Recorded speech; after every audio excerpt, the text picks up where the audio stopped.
উচ্ছেদৰ তৃতীয় দিনা উৰিয়াম ঘাটত উত্তেজনা উচ্ছেদিত ভূমিত নগা দুৰ্বৃত্তৰ আগ্ৰাসনৰ শংকা বৃহস্পতিবাৰে পুৱাই নাগালেণ্ডৰ পৰা অনুপ্ৰৱেশ কৰা অৰ্ধশতাধিক লোকক অহা বাটে উভতাই পঠালে জিলা প্ৰশাসনে অসম আৰু নাগালেণ্ডৰ লোকক উচ্চতম ন্যায়ালয়ৰ এছঅপি অনুসাৰে উচ্ছেদত সহযোগ কৰাৰ আহ্বান গোলাঘাটৰ আয়ুক্ত পুলক মহন্তৰ মাঝে মাঝে দুই এঘৰ খুব পুৰণা নগা পিপলিয়াতে আছে নগা ঘৰ আছে খুব পুৰণা তেখেতসকলৰ যাতে ক্ষতিপূৰণ নহয় আমি তেখেতসকলক অনুৰোধ কৰিছোঁ অকণমান চাই দিবৰ কাৰণে তেখেতসকলক প্ৰটেক্ট কৰি আছে ক'বতো নোৱাৰি আমাৰ হয়তো কোনোবা মানুহ সোমাই যাব পাৰে কাৰণ বাহিৰৰ পৰা বহুত মানুহ আহিছে তো সেইটো এটা আকৌ ইছ্যু হ'ব পাৰে তেখেতসকলে আমাক খুব সুন্দৰভাৱে সহায় সহযোগিতা কৰিছে নগা দুৰ্বৃত্তৰ আগ্ৰাসনক লৈ উত্তেজনা চলি থকাৰ সময়তে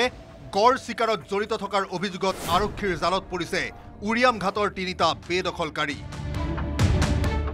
নেৱাজ আলী শৰীফত আলী আৰু হবিবুৰ ৰহমানক জেললৈ প্ৰেৰণ কৰিছে গোলাঘাট আৰক্ষীয়ে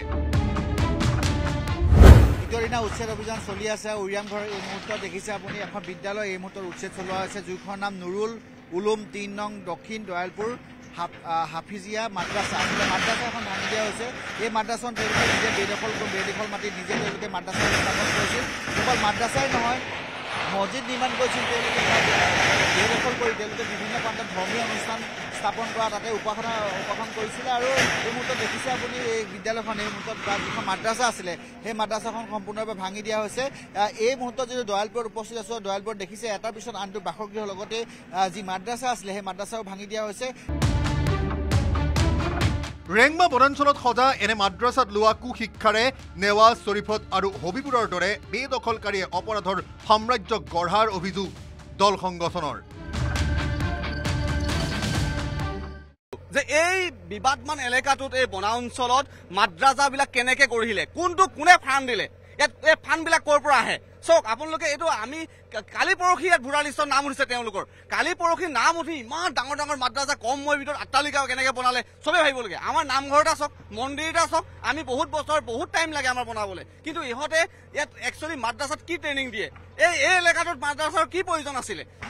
শিক্ষাৰ কি শিক্ষা দিয়ে ইয়াত এই বস্তুটো এটা এনকুৱাৰী হ'ব লাগে আৰু মাদ্ৰাছালে ক'ৰ পৰা ফাণ্ড আহিছিলে এইটো এটা এনকুৱাৰী হ'ব লাগে কোনো কাৰণতে ৰেংমা বনাঞ্চলক অপৰাধৰ ঘাটি হ'বলৈ দিয়া নহ'ব বুলি স্পষ্ট ঘোষণা গোলাঘাটৰ জিলা আয়ুক্তৰ এই ৰেংমা ৰিজাৰ্ভ ফৰেষ্টত কি হোৱা নাছিলে ইয়াতে আমাৰ পুলিচে এতিয়ালৈকে 4গৰাকী 5গৰাকী মানুহ এতিয়ালৈকে ডিটেইন কৰিছে আমি সোধা পোছা আমি কৰি আছোঁ চুপাৰী কথা ওলাইছে যোৱাকালি আপোনালোকে জানে আমি চুপাৰী ফেক্টৰী আমি এভিক কৰিছোঁ কিছু ড্ৰাগছৰ কথা আমি তাতে পাইছোঁ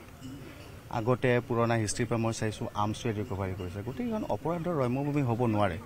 এইখন আমাৰ ৰেংমা ৰিজাৰ্ভ ফৰেষ্ট ইয়াক আমি বনানীকৰণ কৰিবলৈ ফৰেষ্ট ডিপাৰ্টমেণ্টে ব্যৱস্থা লৈছে যিসকলে চোৰাং চিকাৰী বা ব্যৱসায় তেওঁলোকে কৰিছে মই তেখেতসকলক আকৌ এবাৰ কৈছোঁ আপোনালোকে এইবিলাক নকৰিব কাৰণ আইনৰ গন্ধিত আমি আপোনালোকৰ ওচৰত কঠোৰ ব্যৱস্থা ল'ম আইনৰ সহায়েদি ৰাজ্যৰ ভিতৰতে সৰ্ববৃহৎ উচ্ছেদৰ অংশস্বৰূপে উৰিয়াম ঘাটত 3 দিনে চলিছে অভিযান বৃহস্পতিবাৰৰ অভিযানত প্ৰশাসনে সামৰি লৈছে 2 নং দয়ালপুৰ 3 নং দয়ালপুৰ 3 নং দলনি পথাৰ খেৰবাৰী আৰু আনন্দপুৰ নামৰ 5খন গাঁৱক এক্সকাভেটৰেৰে বেদখলকাৰীৰ ঘৰ দুৱাৰ ধূলিসাৎ কৰাৰ সমান্তৰালকৈ এতিয়াও দখল নেৰা লোকলৈ প্ৰশাসনে দুনাই জাৰি কৰিছে জাননী উৰিয়াম ঘাটৰ এই মুহূৰ্তত মই এটা অঞ্চলত উপস্থিত আছোঁ আৰু ইয়াত দেখিছে আপুনি উৰিয়াম ঘাটৰ এটা বাসগৃহ এই মুহূৰ্তত ভঙা হৈছে আৰু এই বেদখলকাৰী যিবোৰ বাসগৃহ তেওঁলোকে দীৰ্ঘদিন ধৰি তেওঁলোকে তাতে আছিলে আৰু তাতে থকাৰ বাবে তেওঁলোকক প্ৰশাসনে উচ্ছেদ চলাইছে আৰু প্ৰশাসনে উচ্ছেদ চলোৱাৰ এটা মূল কাৰণ আছে তেওঁলোকে বেদখল কৰি আছিলে দীৰ্ঘদিন ধৰি আৰু তেওঁলোকক জাননী দিয়া হৈছিলে এসপ্তাহ জাননীৰ পিছতেই যিহেতু তেওঁলোকে এই স্থান ত্যাগ কৰিছে কিন্তু কিছু আজি যি অঞ্চলত 5টাকৈ অঞ্চলত উচ্ছেদ চলোৱা আছে উচ্ছেদ চলোৱা 5টাকৈ অঞ্চলত কিছুমান স্থানত বিশেষকৈ লোকসকল এতিয়াও যোৱা নাই আৰু তেওঁলোকক আজি পুৱাৰ ভাগত পুনৰ যিহেতু এই স্থান ত্যাগ কৰিবলৈ জাননী দিয়া হৈছে জাননী পোৱাৰ পাছতো 2 নং মধুপুৰত এতিয়াও 300 ঘৰ লোকে বাহৰ পাতি থকাৰ সন্দেহ প্ৰশাসনৰ দিনাও ৰেংমা বনাঞ্চলৰ উচ্ছেদ অভিযান জোৰদাৰ কৰি আগবাঢ়িছে আৰু মই বৰ্তমান উপস্থিত আছোঁ দয়ালপুৰ বজাৰত থকা এটা মাদ্ৰাছা মই কেমেৰা পাৰ্চনক এই দৃশ্য দেখুৱাবলৈ অনুৰোধ কৰিছোঁ যে এইখিনি দয়ালপুৰ বজাৰৰ এই অঞ্চলটোত এটা মাদ্ৰাছা আছিল যিটো মাদ্ৰাছা ইতিমধ্যে জেচিবি ভাঙি পেলোৱা হৈছে এইটো এটা মাদ্ৰাছা আমি মিয়া বসতিস্থল উচ্ছেদ কৰাৰ বাবে আমি এজন অসমীয়া হিচাপে গৌৰৱবোধ কৰিছোঁ দীৰ্ঘদিনীয়া দাবী আছিলে যে আমাৰ এই বনাঞ্চলখনৰ অবৈধ দখলকাৰীসকলক উচ্ছেদ কৰিব লাগে। সেই অনুপাতে তেওঁলোকে প্ৰশাসনে আজি 3টা দিন এই অঞ্চলসমূহ উচ্ছেদ কৰি আছে। আমি লক্ষ্য কৰিছোঁ যে আমি